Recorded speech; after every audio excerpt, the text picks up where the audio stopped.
on the outside look at them.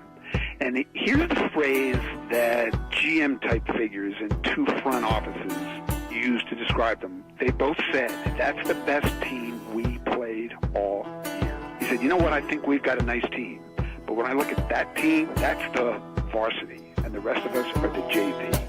Welcome to the Loud House, Citizens Bank Park in Philadelphia. Harper with a rainmaker. Castellanos, high fly ball, way back, goodbye. Lead off, third ball swinging, and there it goes. An ambush by Schwarber.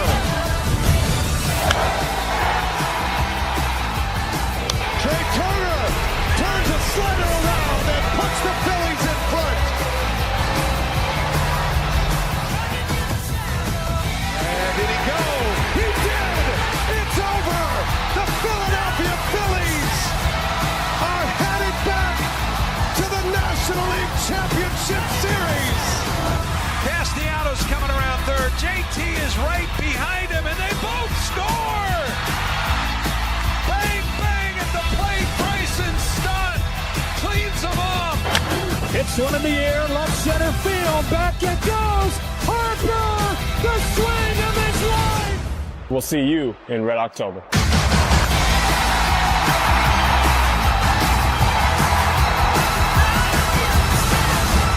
Red October, baby.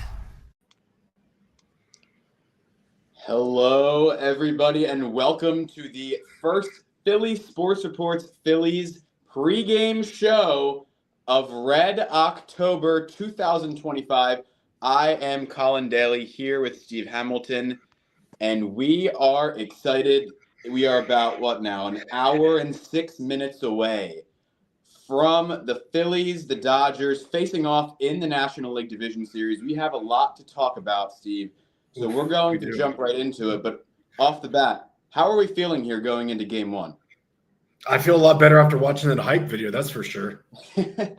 Absolutely, yes. And thank you to AOK Stott for letting us use that video. And we'd also like to put a thank you out there to our sponsors for today's episode. That would be SeatGeek and FOCO. Thank you very much. You guys can see you can use code Philly Sports Report for $20 off your first SeatGeek order. Now, we have a lot to talk about. Let's start with the wild card series, because I think there's a couple talking points in that we're going to have to cover, Steve. First of all, it was a sweep, and whether we like it or not, the Dodgers had two pretty dominant wins. They scored 18 runs. What did you think of that? So I think that the biggest takeaway I had is their starting pitching is so good. I mean, when the starters are out there, they're electric. And not only that, they can score runs in bunches. It happened in the closeout game that they really just took over. In a 2-inning span, they scored like 4 runs, and it looked effortless. So that's kind of a concerning thing, more than anything for the Phils at this point. Yeah, absolutely. And then the other thing that we noticed, or at least that I noticed, is their bullpen really struggled. If anyone was listening to mine and Ben's podcast we posted this morning, the one thing that we mentioned is like Dave Roberts is going to have some really tough decisions after what he saw in the wild card series, because they had a couple guys.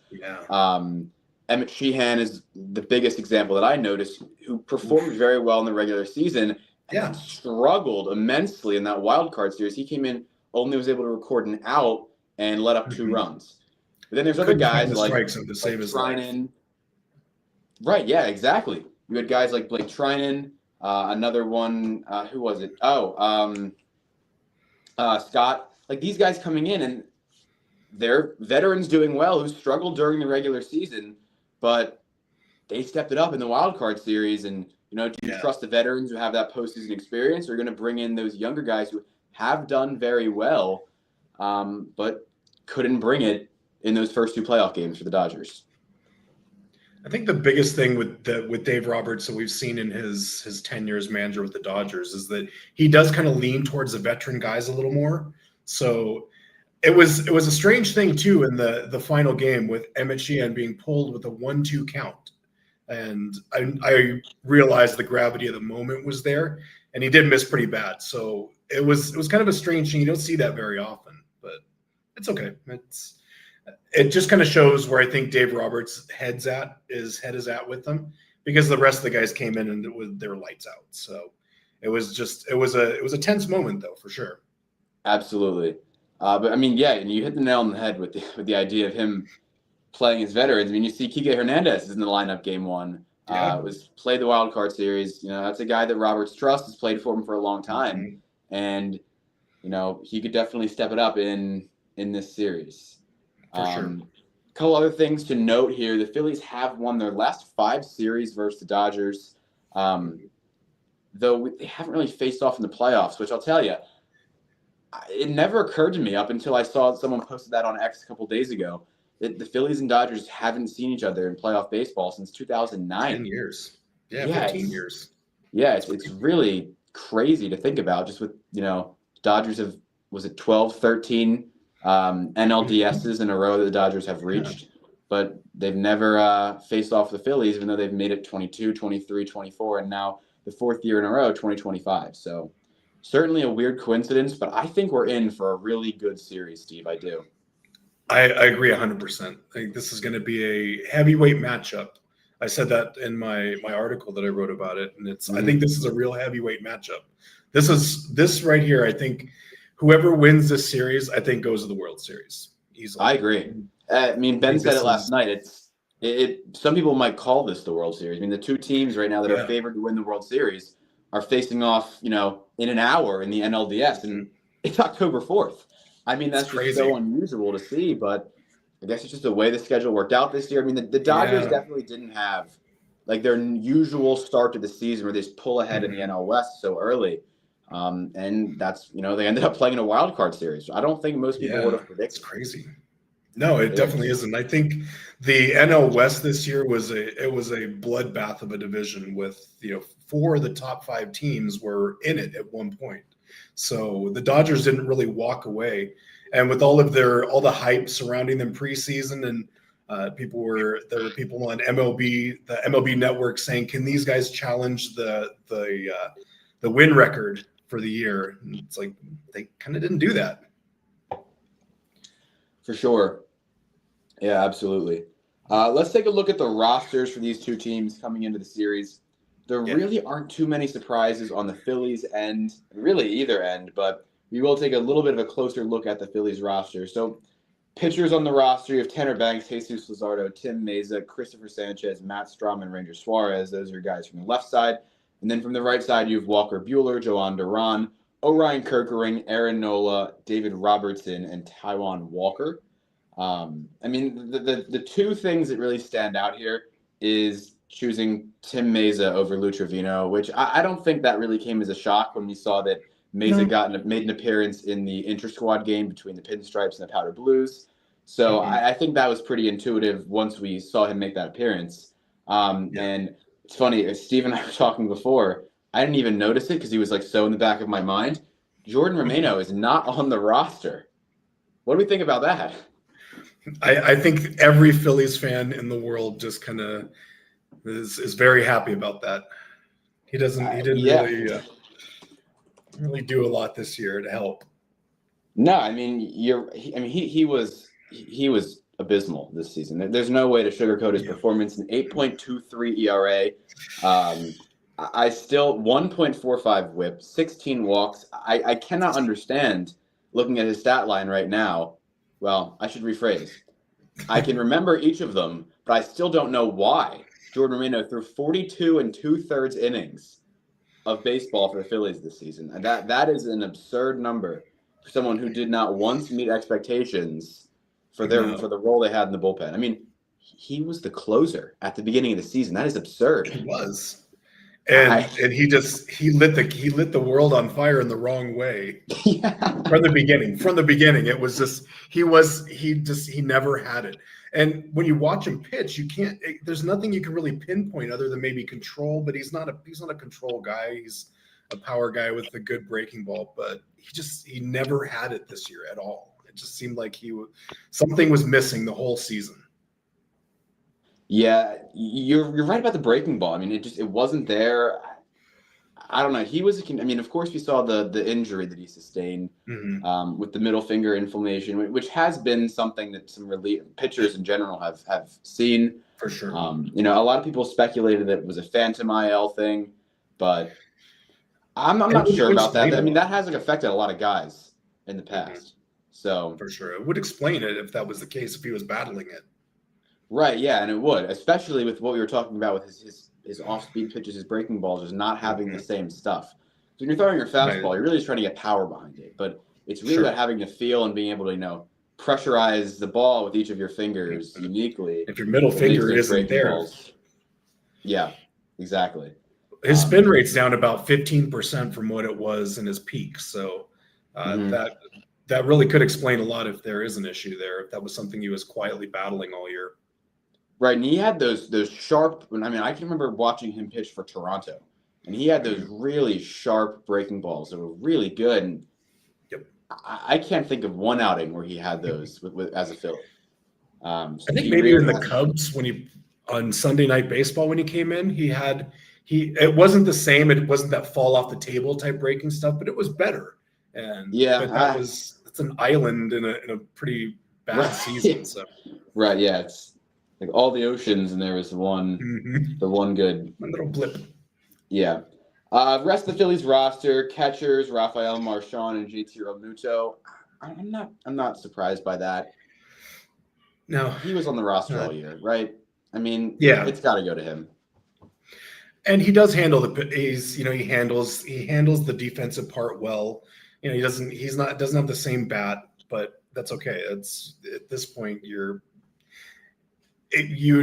almost want to, if you have defense is really important at this point. I mean, it's going to be really important with the Dodgers. So especially somebody who's calling balls and strikes, he does a pretty good job with that. So I think that's not a bad thing. Yeah, and I think it also a little bit boils down to familiarity, right? It's a guy they've worked with all year, and a lot of them have worked with Stubbs before, but not all of them. You've got Walker Buehler, who's new to the team, Jesus Luzardo, right? Joan Duran. At this point, Tanner Banks really only interacted with Stubbs for about 2 months, so I think Marchand makes sense here. And the rest of the roster, nothing crazy. Schwarber's your DH. Bohm, Harper, Kemp, Sosa, Stott, and Turner are your infielders, and Harrison Bader, Nick Castellanos, Max Kepler, Brandon Marsh, and Weston Wilson are in the outfield. And I guess while we're here, we may as well talk about the Phillies lineup for Game 1. Again, nothing really out of the ordinary. Trey Turner is leading off, playing shortstop. Kyle Schwarber, Bryce Harper batting second and third.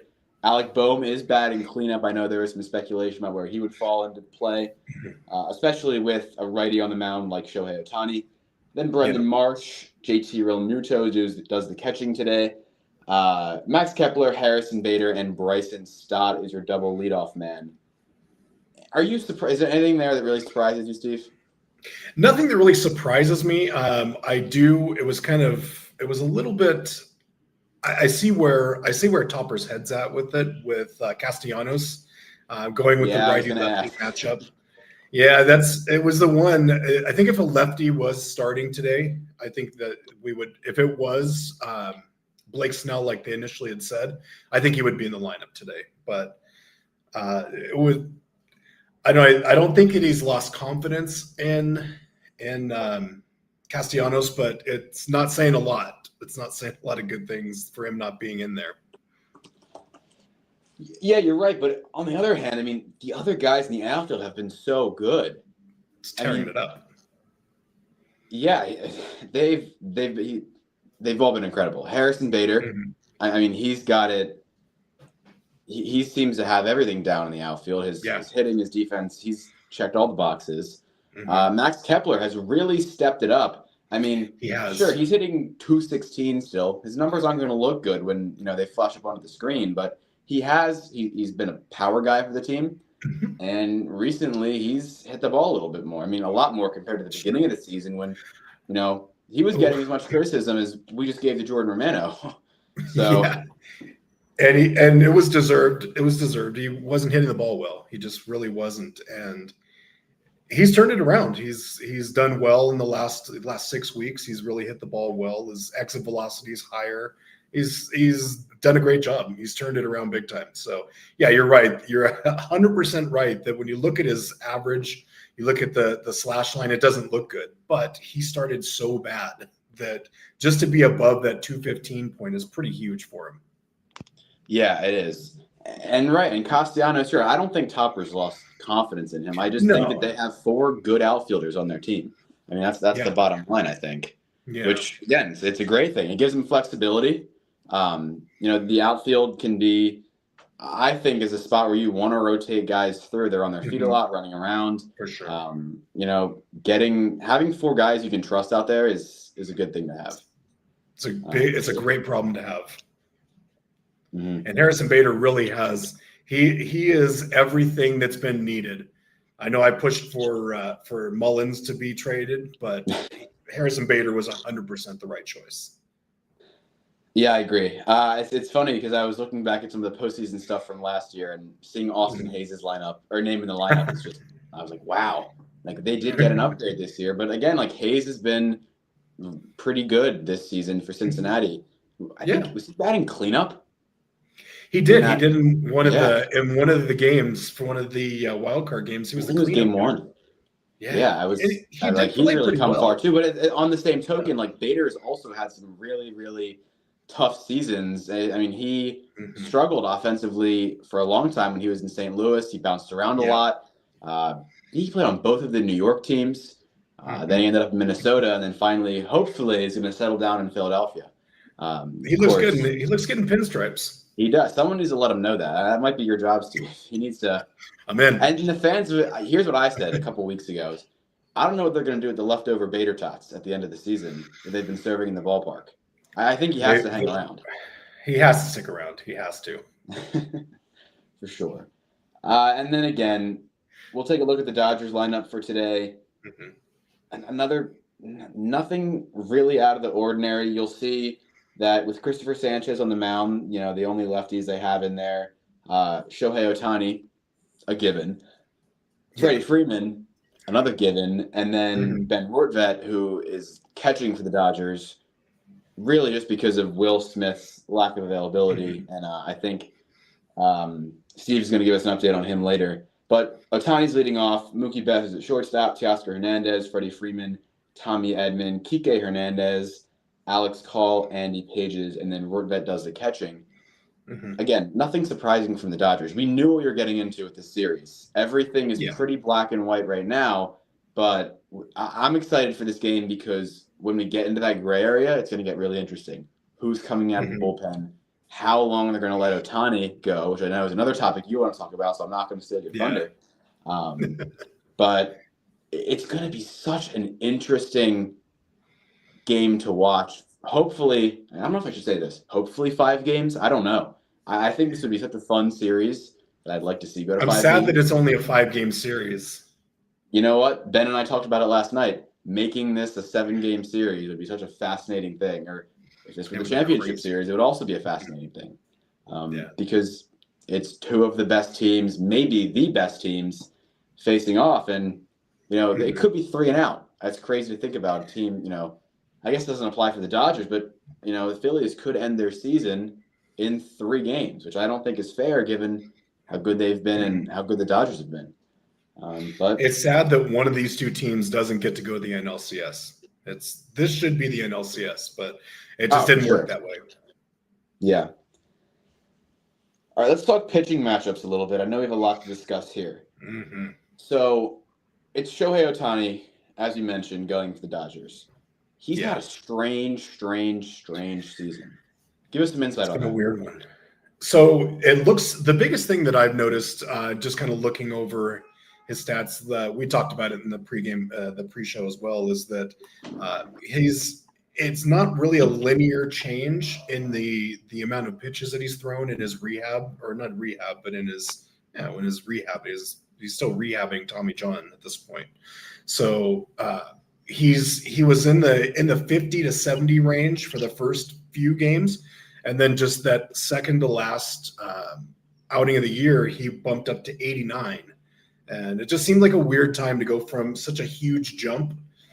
So I think that if they can work balls and strikes better on him, it's going to be huge, because it is hard with him because he does have really good control. So they're going to have to foul a lot of pitches off, and that slider is just, it's otherworldly how good it is from him. So when you mix that with the 99 mile an hour fastball, he has all the tools. He really is a unicorn, the absolute unicorn. For sure. Some stats on Ohtani: 1-1 this season, and mentioning what Steve talked about, 47 innings pitched in 12, 13 starts I think he made, 2.87 ERA, 62 strikeouts. Huge. 62 strikeouts in 47 innings. Crazy. It is, I know, and a 1.04 WHIP. And then the Phillies have Cristopher Sanchez going today, 13-5, 202 innings, a 2.50 ERA. Incredible. Cy Young candidate, 212 strikeouts, a 1.06 WHIP. Sanchez has been so good this season. I mean, he has had one of the best seasons a Phillies pitcher has had in recent. I mean, he's up there with Zach Wheeler's best seasons as a Philly right now. For sure. He has just been off the charts. His velocity was way up this year. It was 2023 where he was averaging about 92 miles an hour with his fastball. In spring training this year, he showed up and touched 98, 99. I mean, that is just... It's insane. It's ridiculous. It really is. He hasn't gotten bigger or anything. He just looks like he's reaching back and it's there. So that's a great thing. Yeah, and I'll tell you, when I first saw him come up and he pitched 2023, a little bit of 2024, he had his arm slot so unique. He never seemed like he was getting a lot behind it. And I think I don't really think he was trying to throw harder. I think he's just throwing looser this year, kind of like you mentioned, and he's getting the velocity behind that because he's opening up more, throwing more naturally, and relying on his ability and not trying to be mechanically perfect with every single pitch. I think of him as like for sure. It's been huge. I think of him as like a tall, skinny pitchers like that. Anytime you see a tall, skinny left-handed pitcher, I always think go right to Randy Johnson. Randy Johnson was, he doesn't look like he should be throwing 99 miles an hour, but it's just that it's the arm slot. It's everything. You're right. He's definitely gone. He's hit another gear this year for sure. Absolutely. And I'll tell you, the other thing that's going to be interesting watching this matchup today is, and to go back to Shohei Ohtani, the Phillies hitters, you can't anticipate what's coming. I mean, he throws the fastball, the slider, the curveball, the sinker, the cutter, the four-seamer. I mean, there's so many pitches in his arsenal. He throws all of them. I mean, he has the splitter. He throws 5% of the time. Cutter, sinker, 7%. But four-seam fastball, sweeper, slider, curveball, he's all throwing those frequently. You have no idea what's coming from him. It's going to be interesting to watch the Phillies hitters because you might. I mean, you can always anticipate, right? But then he throws the pitch that he only throws 3, 4, 5, maybe 6 times a game, and you're like, "What the heck was that?" So I mean, you can't really gear up for the fastball because if that splitter comes in, you're going to look foolish. You're just going to be right. It's like you're swinging a garden hose out there. It's just not. It's going to be terrible. And everything he throws it has power behind it. Everything he throws is a power pitch. He doesn't really have a lot of off-speed pitches. Just the movement is insane on like a slider. It starts on one side of the plate and ends on the other side. It's crazy how much movement he gets from it. Right. Now you'll see it's a little bit different with Cristopher Sanchez. He throws 3 pitches, but utilizes them so much differently than Ohtani does, right? He has that fastball that he throws about 50% of the time. He loves throwing that fastball to lefties. It's a sinker, right? So he can get that in on the hands of lefties, and they don't stand a chance. When it's up and in on them, they're sunk. But you'll see when he's facing the righties, Sanchez likes to utilize that changeup about 40% of the time. And then it's the curveball and the sinker that he uses to get out the left-handers. I love watching Sanchez just dice up the lefties. I think it's like comical at times because he puts that 98-mile-an-hour fastball in at their hands. They either foul it off or gets the corner of the zone for a called strike, and then he drops a curveball in there, and their knees buckle or they look ridiculous swinging through it, or on a really good day, they might ground it over to third base or pull it down the first base line, and Bryce Harper scoops it up and waltzes over to the bag. So he's so fun to watch. He's a technician. He's a guy he's not somebody that, he can blow people away with his fastball, but the thing that he does better than most other pitchers, and I think any other lefty in the game right now, is that he uses the strike zone to his advantage. Where everyone's trying to pitch around the strike zone, he uses it to his advantage. He puts the ball, especially like you said, the lefties, and there's some guys you can see them shaking their hands when they get out of the box after he throws it, and they just wrap their hands. So he's kind of a throwback in that way. He uses every inch of the plate. There's nothing that he doesn't use. So we have, even though it looks on the surface like maybe there's two power guys, there's one that's a power pitcher for the Dodgers, and then Cristopher Sanchez he is a finesse guy that just throws hard. Right. But the last part you said there is what's most important. Earlier you said he can. Right, like he can be that power guy too. Oh, you bet. I cannot say that about many players in the game right now, where they have the finesse and they can get power behind it. But he doesn't need to rely on it because he has that, that technician approach that's been so effective for him, and that's really awesome to see. And he has just been so enjoyable to watch this year. He has been. It's been great. The other thing that I like about when he's right and he's on. He may not, he does have games where he, 10, 12 strikeouts, but it's when he's getting the defense involved, when he gets people just to ground out on that power slider, the fastball slider or whatever, or the fastball sinker rather. So he's kind of a throwback in that way, where now it seems like if the ball gets put in play, it wasn't a win. A strikeout is what people want. And my camera just freaked out. It's something that I think that is going to be a big thing for the Phillies in this series. It's going to be a very, very important part of what they do. Is how can Sanchez get in? How can he stay locked in like he has recently? Absolutely. I was just looking at it. Did you realize he has a 60% ground ball rate?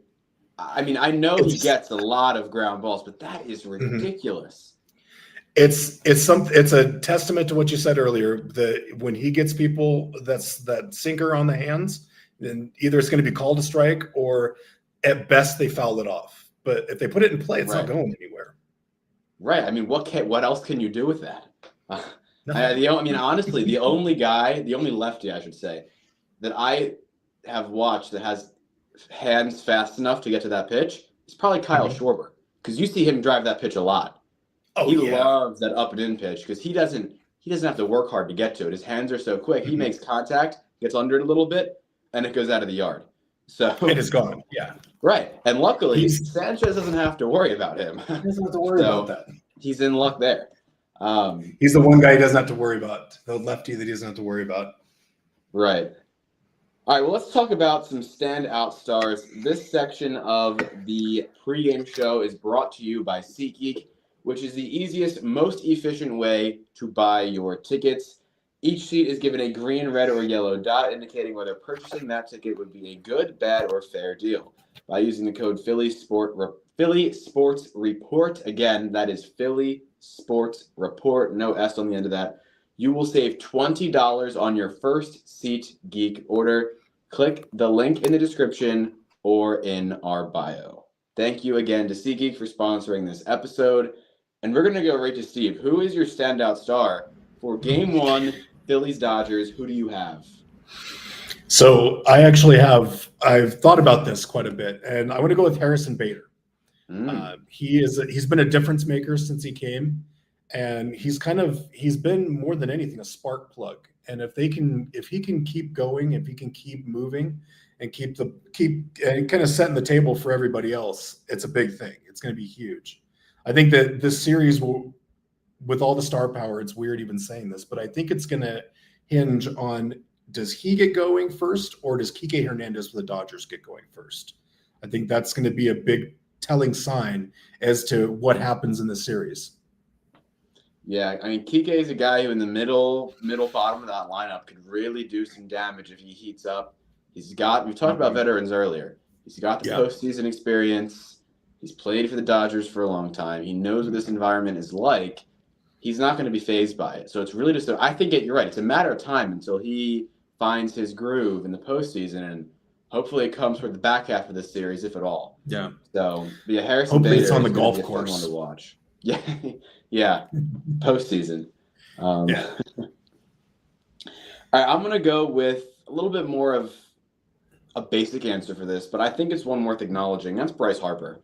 I mean, he's the Phillies guy. He's their 3-hole hitter. But if you really look at his postseason numbers, it is ridiculous. I mean, this guy has 193 career postseason at-bats, and his OPS is still over 1,000. His on-base percentage is .394. He has 17 home runs in the playoffs, 34 RBIs. He's stolen 8 bases. He scored 41 runs. He's literally done it all. You cannot not be impressed with this man. I mean, he's the jack of all trades. He's going to be locked down on defense. He's going to hit. He's going to come up clutch, which is such a good necessity to have when it comes to postseason baseball.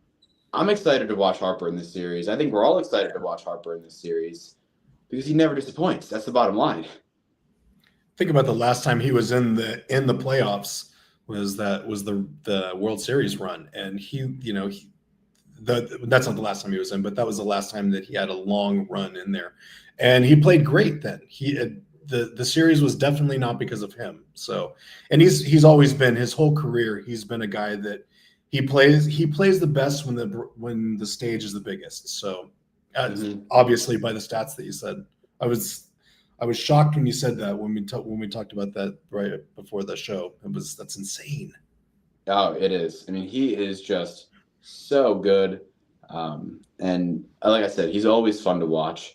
His numbers, if you go back through his splits in the postseason, he always has great numbers with runners in scoring position, late in games. I mean, that's the environment he likes to play in. We all saw the swing of his life in 2022. It was in the that video that we played at the very beginning of the show. This is his time, and he's going to enjoy it, and he's going to make the most out of it. So, absolutely, Bryce Harper is our standout star, as well as Harrison Bader, brought to you by SeatGeek. All right, we've got a couple more segments of today's show. We're going to go into those on a little bit of a similar note here. We're going to talk about keys to the game. I'll go first this time, so I had Steve go first in the last one. And I'm going to talk about the bottom of the lineup. We talked about it a little bit when I was with Ben on the podcast last night. And it is these guys, specifically Bryson Stott, who need to get hot at the bottom of the lineup. The Phillies have an interesting lineup construction. The guy who really makes so much sense to be your cleanup hitter, stereotypically, is your 2-hole hitter, and then you've got Trey Turner, Bryce Harper, who are big power, not just top of the lineup guys, but power guys atop your lineup, that your leadoff hitter, your 2-hitter, your 3-hitter are the ones driving in runs. And when the guys that technically hit in front of them are getting on base consistently, that makes a huge difference, especially with how clutch those guys are in the big moment. If you can have Turner come up to the plate, 2-3 times, and he's got a runner on first and third, hopefully a runner, maybe 2 in scoring position. Turner can do what he does. He's batting title winner 1 out of 3 times. And the Phillies are going to be really productive on offense, but, Turner's going to go up there. He's going to get the singles, the doubles. He can hit a triple. He's not going to hit a home run. He can hit a home run every time, But what he can do is he can go up there every single at bat and have a competitive plate appearance, put a ball in play. And when you have runners on base, you're already 10 times more competitive when you've got a pitcher not only worrying about you, but about the guy on first base or the guy on second base or whatever the situation may be. Like the added pressure plus Turner's ability to come up big in those spots, or really anyone at the top of the lineup, will make such a difference, especially late in games. So I would say it's Bryson Stott in the bottom of the lineup. You know, coming out hot is my key for today. That's very true. Then you're absolutely right. Trey Turner he's been the heart and soul of the team. I know everyone loves Kyle Schwarber, and for good reason. He's had a historic season, but I think that, as just reiterating what you're saying, if he can come up with somebody on base, even if it's somebody on first or second, it's still, he's going to put pressure on everybody. And actually that dovetails exactly into my keys to the game. One thing that Trey Turner does better than anybody on the team is he can get pitches out of a guy. He can get he can go 6-7 pitches into an at bat, and he's been doing it all season. He's the batting title winner. There's a reason for that. And for my key to the game is going to be getting into the Dodgers bullpen as early as possible, because their bullpen it's not good. It's not good. Their starters are I think that we have the two teams with the best starting matchups. Undoubtedly, yeah. Undoubtedly. There's nobody that's even close. There's not even a close third to these two. But the difference is going to be how quickly can the Phils get to the bullpen. And it's going to start tonight. I think that we can see that Dave Roberts is going to want Shohei to go about 90 pitches. Now, if you can get 90 pitches out of him in 5 innings, that's even better. So I think that it's going to be something that patience it's going to be a big thing. This is Shohei's first start in the playoffs as a pitcher. And he's doing it in arguably the best home field advantage in baseball. So it's going to be I know maybe I'm being hopeful here, but I know that it's not going to be a cakewalk for him like some of the media seems to think it will. I think it's going to be a lot harder, and hopefully so. But going back to it, I think getting to the Dodgers bullpen early before this, if you can get there before the 6th, 7th inning, it's going to be a good thing. Absolutely. And you're 100% right. Like it might affect some people more than other people, but when you're playing in front of a crowd that is so loud, that is going to be so critical and, is opposing what your team is trying to do, it on some level, it affects everybody. And it's going to be in Ohtani's head. He's going to hear it. It's impossible not to. And that will play a role. And it kind of breaks a player down. I mean, whether it's mental exhaustion, physical exhaustion, that all plays a role. It's a crazy environment. Like, those are the types of things that really can work to the Phillies' advantage. And for sure, facing a guy with as good of stuff as Ohtani has, they need to take every advantage that they're given. But yeah, that's a good point. I didn't even think about that. Like, this is his introduction to playoff baseball. It's going to be something. Yeah, for sure. Especially compared to, I know he wasn't. Well, he was in the game, but not pitching. It's not Cincinnati, and it's not. I mean, I know the Dodgers were the home team there, but he had that. He had support from the fan base. For sure. Right. He wasn't getting the boos. Cincinnati's nowhere near Los Angeles, so there probably weren't a lot of fans there. And I'm sure the Dodgers. And the ones that Dodger fans travel pretty well. Exactly. So I'm sure that was. It's probably a lot more Dodger fans there than will be there tonight. Yeah, absolutely. All right. We've talked about our keys to the game, and it is time for our FOCO fit check coming up here. Real fans need the best gear, and that is why FOCO makes legendary gear for the most legendary fans. Make sure to click on that link in the description to check out all of FOCO's equipment, and you guys can get a nice little discount brought to you by Philly Sports Reports just by clicking that link below. So my fit check's not very interesting. I am just wearing a Phillies polo. I thought for game one to get dressed up for the occasion. There you go. I've got a lot of random. I have a Phillies pencil today.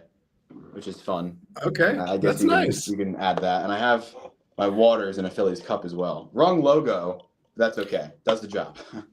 That's okay. I mean, if we're going to go that direction, I'm wearing the wrong jersey today. But this is my favorite one of all the jerseys this year. So I like there you go. Do they wear those if there's a Friday game? I would think they do. Yeah, I think they would. I would think so. I can definitely remember them wearing the powder blues on a home Thursday. Yeah. So I would imagine, they go City Connect too. I feel like they have to. I feel like they would have to. Plus, I'm sure I'm going Kyle Schwarber in this one. So. Oh, very nice. Yeah. Perfect.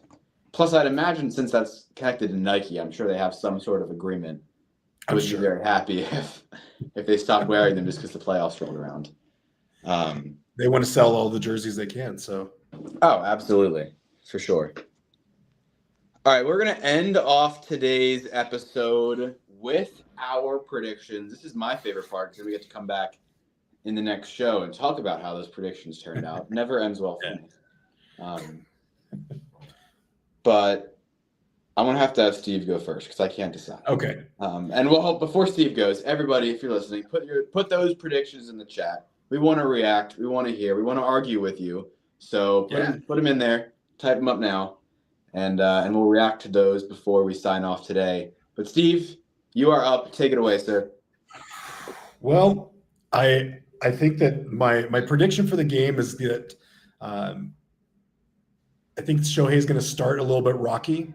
I think that the environment is going to be a big thing for him, and I'm hopeful that he has some trouble finding the plate, and that the Phillies can actually get some pitches out of him early, and that they get to the bullpen. And I'm going to say score prediction 4-2. I think it's going to be a low-scoring game. I don't think that either pitcher is going to give up a lot, but that's my prediction. 4-2. 4-2 Phillies. All right. So I also have a Phillies win today. I think I'm going to go 7-4. I think it's going to be a little bit more offense. I think the Dodgers bullpen, I really think the Phillies will jump on.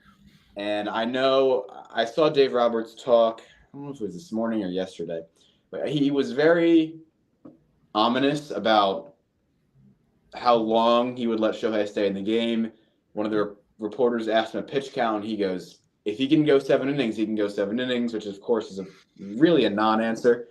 He can get to 7 innings with 21 pitches, but it's probably not going to happen. Definitely not going to happen. But I think the Phillies are going to jump on the Dodgers bullpen. And I also agree, that Ohtani's going to struggle out of the gate. I can definitely see a situation where that happens. And the Phillies bullpen also has been a little rocky recently. We saw, I don't want to. In LA, we saw it happen a couple on the closeout game. The clinching game was a nail biter, and it probably shouldn't have been. No, absolutely. I mean, we could have a whole episode on that. But the Phillies bullpen there hasn't really been, maybe Tanner Banks is the closest, but there hasn't been like one guy who's been consistent all season. I don't mean the best. Yeah. I just mean consistent. If you're consistently posting a 3.8, 3.5, 3.8 ERA, then sure, but we know what we're getting. Right, exactly. Like Matt Strom has been good this year, but had a month and a half stretch where I wasn't really trusting him out of the bullpen. Orion Kerkering recently, actually his last few outings are very good, but it was really August, beginning of September, where he was not trustworthy out of the bullpen at all. And the Dodgers beat him up pretty bad. Right, lower leverage situations to try to figure out what was going on with him. And I don't want to talk about it because I feel like we're going to jinx something, but Joan Duran also going to have to step it up a little bit. Yeah.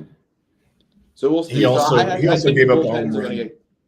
I think the bullpens are going to get hit a little bit today, but I do think that Ohtani's going to 4 or 5 innings, and Phillies will get him out of there, and ultimately the battle of the bullpens will go in the Phillies' favor for game number 1. Very nice. All right. I think that is everything we have to cover today. The game starts in about 15 minutes. We've done our predictions. We've chatted it up. And I am excited. I know Steve's excited. Everyone's excited to watch Let's go. two of the best teams, the two best teams in the playoffs to duke it out here in the NLDS. That is all from Philly Sports Report's Phillies pregame show. Again, I am so excited. I cannot wait to get this underway. Let's go, baby. And, I appreciate everyone who tuned in, and we will see you guys back here for game number 2 on Monday. But first, we got to worry about getting it done here this evening, 6 to 8 p.m. Thank you all again for listening, and go Phillies.